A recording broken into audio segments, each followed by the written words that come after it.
Bonjour et bienvenue dans la chaîne Mathématiques Sciences. Aujourd'hui, je vais vous présenter et expliquer une nouvelle vidéo qui est une vidéo en sciences de la vie de la Terre sur le thème numéro 1, la planète Terre, l'environnement et l'action humaine, et plus précisément une vidéo sur la fragilité des écosystèmes.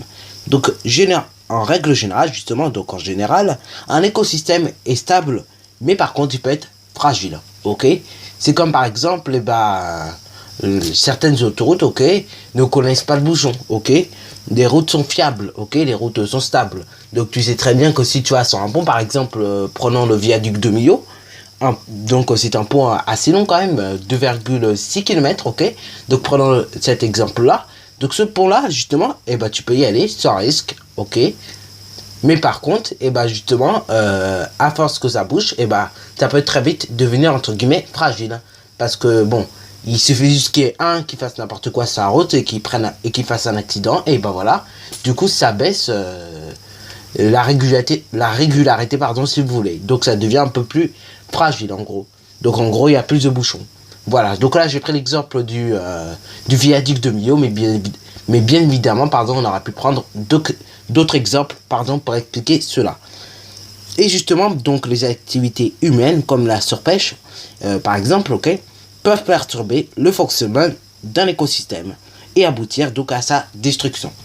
Donc bien évidemment, aussi bien ça peut perturber le fonctionnement d'un écosystème, mais ça peut également l'améliorer. Ok, par exemple, je sais pas si tu vas regarder par exemple lorsque tu voyages. Je sais pas vraiment si tu fais attention à regarder les ponts. Et maintenant il y a des ponts sur certaines autoroutes, comme l'autoroute A89 si je me trompe pas. On a construit ce qu'on appelle un écopont. C'est-à-dire, donc oui, comme je disais, c'est-à-dire donc un pont où on peut laisser passer les animaux tranquillement. Et donc ce pont, justement, il y a pas, c'est pas fait de la même manière qu'un pont routier. Ok, un pont routier, si vous voulez, ça prend beaucoup de temps. Alors qu'un pont où on laisse passer les animaux, ça prend pas toujours trop de temps à construire. Ok, donc ce pont là, vous en avez sur plein d'autres autoroutes. Ok, bon, c'est pas encore sur toutes les autoroutes de France, mais sur certaines autoroutes de France, ok, comme la A89 si je me trompe pas, justement on retrouve ce qu'on appelle les écoponts. D'ailleurs, si tu es en 6ème et que tu écoutes cette vidéo, tu pourras un jour te renseigner donc dans ton livre, ok, dans le livre de sciences et technologie, dans le livre de sciences et technologie 6ème, ok. Donc là c'est l'édition Bélin, ok, si ça t'intéresse, et donc tu regarderas le chapitre 26 ou le chapitre 27, ok, de ce livre, et tu regarderas, normalement, il y a une petite, ce qu'on appelle unité, ok, dans le manuel, qui te présente et qui t'explique vraiment en détail ces écoponts, ok. Voilà, malheureusement, vu que je n'ai plus le livre, malheureusement, j'ai plus d'image, donc malheureusement, je vais pas pouvoir te le montrer.